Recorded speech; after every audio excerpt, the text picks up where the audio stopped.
हमें अपने जीवन में जितना ज़रूरी है उतना ही बोलना चाहिए। ये तो सभी जानते हैं, लेकिन कम बोलने से हमें क्या फ़ायदा होता है और कैसे हम अपने आप को कम बोलने के लिए प्रेरित कर सकते हैं, ये कोई नहीं जानता। लेकिन आज की गौतम बुद्ध की कहानी के माध्यम से हम कम बोलने के महत्व को समझने की कोशिश करेंगे। तो इस वीडियो के आखिर तक बने रहिए। तो चलिए शुरू करते हैं। एक गांव में गौतम बुद्ध का बहुत बड़ा आश्रम था। वहाँ पर एक प्रसिद्ध बौद्ध गुरु रहते थे। वहाँ पर उनका एक शिष्य बहुत बोलता था। वो हर समय इधर उधर की बातें करता था। जब वो दान लेने के लिए जाता तो हर घर से एक नई कहानी लेकर आता और आश्रम के दूसरे शिष्यों को सुनाता था। एक शिष्य की दूसरे शिष्य से बुराई करता, चुगली करता और दूसरों के सामने अच्छा बनने का प्रयास करता। खुद के मुंह से ही खुद की तारीफ करता था और हमेशा ही खुद को गुरु के सामने सबसे बुद्धिमान और उत्तम साबित करने का प्रयास करता। वो खुद को सभी शिष्यों से अलग और श्रेष्ठ मानता था। उसका कहना था कि मैं एक अमीर घर का बालक हूँ। अगर मैं चाहता तो एक आरामदायक और सुविधाओं से भरा जीवन जी सकता था, लेकिन मैं वो सब छोड़कर यहाँ आ गया क्योंकि मुझे सत्य की खोज करनी है, खुद को जानना है, जीवन को जानना है। इसीलिए मेरा त्याग तुम सबसे बड़ा है। एक दिन गुरु ने आश्रम की सभी शिष्यों को बुलाकर कहा, आप सभी को अगले 1 माह के लिए कोई ना कोई संकल्प लेना है। इससे आपकी संकल्प शक्ति मजबूत होगी और आप में आत्मशक्ति का संचार होगा। आप सभी अपने सामर्थ्य के अनुसार कोई सा भी संकल्प ले सकते हैं और यदि 1 माह से पूर्व आप में से जिसका भी संकल्प टूट जाएगा तो वो अपनी पुरानी दिनचर्या में वापस आ जाएंगे। सभी शिष्यों ने अपनी शक्ति के अनुसार छोटे बड़े संकल्प लिए और गुरु को अपने संकल्प के बारे में बताकर वहां से चले गए। लेकिन वो शिष्य जो खुद को सबसे अलग और सबसे बड़ा दिखाना चाहता था, वो सीधे गुरु की कुटिया में पहुंच गया और बोला, मैं कोई छोटा मोटा संकल्प नहीं लेना चाहता, बल्कि खुद की ही भांति एक बड़ा और महान संकल्प लेना चाहता हूँ। कृपया आप ही बताएं कि क्या संकल्प लेना है। उसकी ये बात सुनकर गुरु मुस्कुराए और बोले, क्या तुम मेरे द्वारा दिए संकल्प को पूरा कर पाओगे या तुम्हारे लिए उसे पूरा करना संभव होगा? शायद नहीं, वो तुम्हारे लिए संभव नहीं है, उसे पूरा नहीं कर पाओगे, इसलिए तुम्हें खुद ही कोई संकल्प ढूंढना पड़ेगा। उसने कहा, गुरुदेव, आप जो भी संकल्प मुझे देंगे मैं ज़रूर उसे पूरा करूँगा। गुरु ने कहा, ठीक है, तो तुम अगले 1 माह तक चुप रहोगे, मुंह से एक शब्द भी नहीं निकालोगे, यही तुम्हारा संकल्प है। शिष्य ने कहा, गुरुदेव, ये भी कोई संकल्प है? ये तो बहुत ही आसान है, 1 माह तक ही तो चुप रहना है। आप कोई बड़ा संकल्प दीजिए जो मेरी योग्यता के लायक हो, जिसे पूरा करने में मुझे समस्या हो। गुरु ने कहा, पहले तुम इस संकल्प को तो पूरा करके दिखाओ। शिष्य ने गुरु की बात मान ली और वो उसी समय चुप हो गया और पलटकर कुटिया से बाहर चला गया। उसे चुप रहना बहुत अच्छा लग रहा था। उसने एक दिन तो जैसे तैसे चुप रहकर काट लिया, लेकिन दूसरे दिन से उसके मन में ना बोलने का बोझ बढ़ने लगा। तीसरे दिन उसे भारीपन महसूस होने लगा और चौथे दिन उसके अंदर एक अजीब सी बेचैनी होने लगी, क्योंकि आसपास आश्रम के सभी शिष्य एक दूसरे से बातें कर रहे थे। वो भी अपना पक्ष उनके सामने रखना चाहता था, उनकी बोलती बंद कर देना चाहता था, लेकिन उसका संकल्प उसके आड़े आ रहा था। इसलिए वो पूरा दिन सिर्फ मुंह और आंखें बनाता रहता था। इसी तरीके से कुछ दिन और बीते और वो शिष्य बीमार पड़ गया। उसका सिर फटा जा रहा था, उसका खाने पीने तक का मन नहीं कर रहा था, वो सिर्फ बोलना चाहता था। वो गुरु के पास गया और उनके सामने बैठकर उन्हें लिख कर बताया, गुरुदेव, मैं बोलना चाहता हूँ, बिना बोले मुझे सांस नहीं आ रही, मेरा दम घुटता जा रहा है, मैं अंदर ही अंदर पागल हुआ जा रहा हूँ, मैं क्या करूँ? संकल्प तोड़ दूँ क्या? ये पढ़कर गुरु मुस्कुराए और बोले, संकल्प तो तोड़ने के लिए ही होते हैं, लेकिन जो अपने संकल्प को पूरा कर लेता है वही अपने आंतरिक शक्ति को बढ़ाता है, और जो अपनी आंतरिक शक्ति को बढ़ा लेता है वो समझ और जागृति की राह पर आगे बढ़ जाता है। संकल्प का लेना भी तुम्हारे हाथ में था और इसे तोड़ना भी तुम्हारे हाथ में है। तुम्हारे बहुत से भाई अपने संकल्प को तोड़कर अपने पुराने दिनचर्या पर वापस आ चुके हैं। अगर तुमसे नहीं हो पा रहा है तो तुम भी संकल्प तोड़कर अपनी पुरानी दिनचर्या पर वापस जा सकते हो। लेकिन याद रहे, अगर आज तुम इस छोटे से संकल्प को नहीं संभाल पा रहे हो तो तुम अपनी बाकी की पूरी जिंदगी को कैसे संभाल सकोगे? बाकी फैसला पूरी तरह से तुम्हारे हाथों में है। गुरु की ये बात सुनकर उस शिष्य के दिल पर चोट कर गई। वो बिना कुछ बोले ही वहाँ से वापस चला गया और खुद को अपनी कुटिया में बंद कर लिया।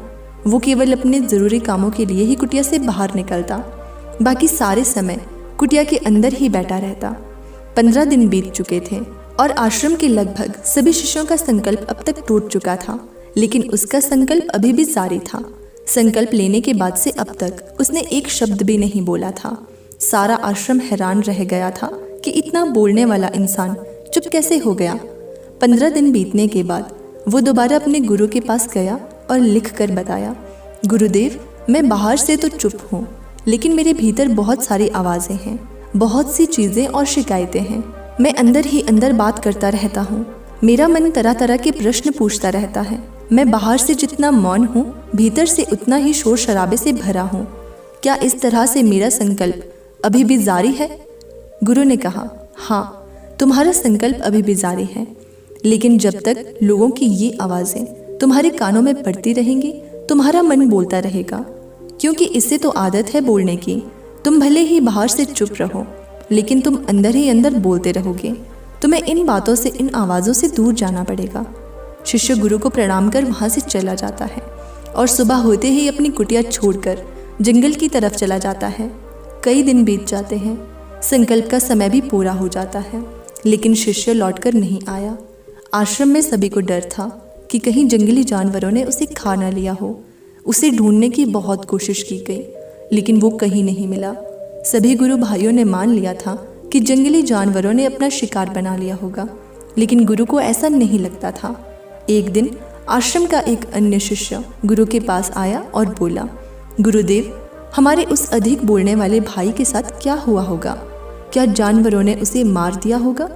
गुरु ने कहा, हो सकता है कि जानवरों ने उसे अपना शिकार बना लिया हो, लेकिन उसके ना लौटने की एक दूसरी वजह भी हो सकती है। शायद उसे वो मिल गया है जिसके लिए वो गया था। फिर शिष्य ने पूछा, गुरुदेव, क्या ज़्यादा बोलना इतना हानिकारक होता है? गुरु ने कहा, इंसान के जीवन के बहुत सारे दुखों में से एक दुख ये भी है कि वो कभी चुप नहीं रह सकता, हमेशा कुछ ना कुछ बोलता ही रहता है। सिर्फ हमारे बोलने के कारण हमारे आधे से ज़्यादा दुख पैदा होते हैं। परिवार के अधिकतर झगड़ों की वजह हमारा बेमतलब का बोलना ही होता है। हम में से कोई भी चुप नहीं रहना चाहता। हम बस सामने वाले को सुना देना चाहते हैं। जो भी हमारे मन में है सब निकाल कर उसके मन में बिठा देना चाहते हैं। उसे समझा देना चाहते हैं कि देख, तू कितना गलत है और मैं सही। और इस तरीके से सब एक दूसरे की सड़ी गली बातों को ग्रहण कर रहे हैं।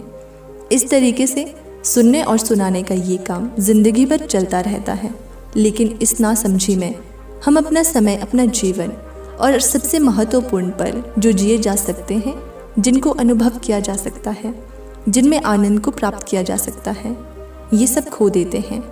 लेकिन इसके बदले हमें मिलता क्या है? कुछ नहीं। सब व्यर्थ और सब बर्बाद हो जाता है।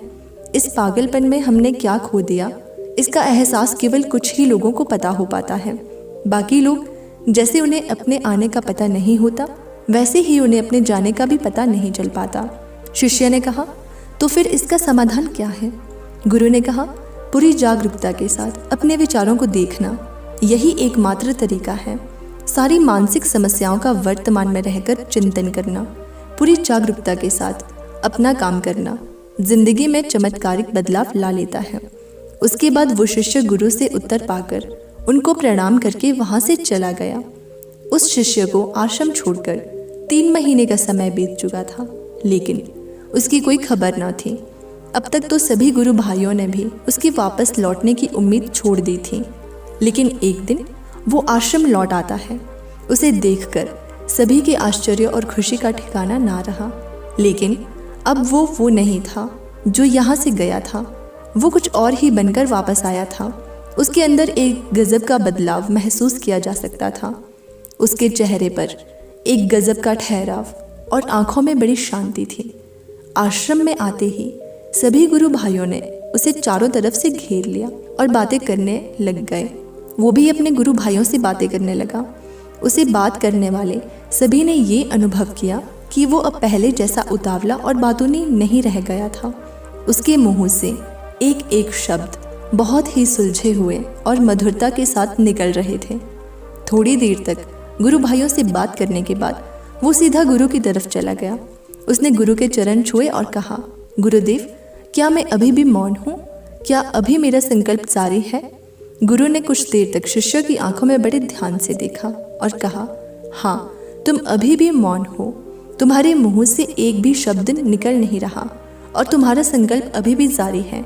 शिष्य ने कहा, गुरुदेव, जब मैं आश्रम से गया तो मैं मुंह से तो चुप था, लेकिन मेरे अंदर बहुत सी आवाज़ें थीं, मन में बहुत से प्रश्न थे और वो बंद नहीं हो रहे थे।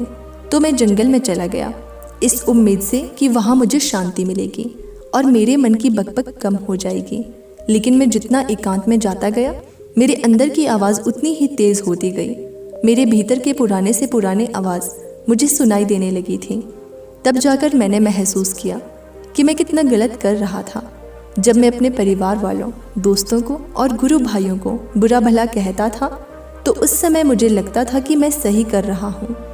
जब मैं गुरु भाइयों की एक दूसरे से चुगली करता था और उनका मजाक बनाता था, तब भी मुझे यही लगता था कि मैं उनसे बेहतर हूँ और मैं सही कर रहा हूँ। लेकिन उस दिन मैंने पहली बार महसूस किया कि मैं कितना गलत बोलता था। काफ़ी दिनों तक ये आवाज़ें, ये शिकायतें मेरे अंदर चलती रहीं, लेकिन धीरे धीरे करके एक दिन ये सारी आवाज़ें मेरे अंदर से समाप्त हो गई।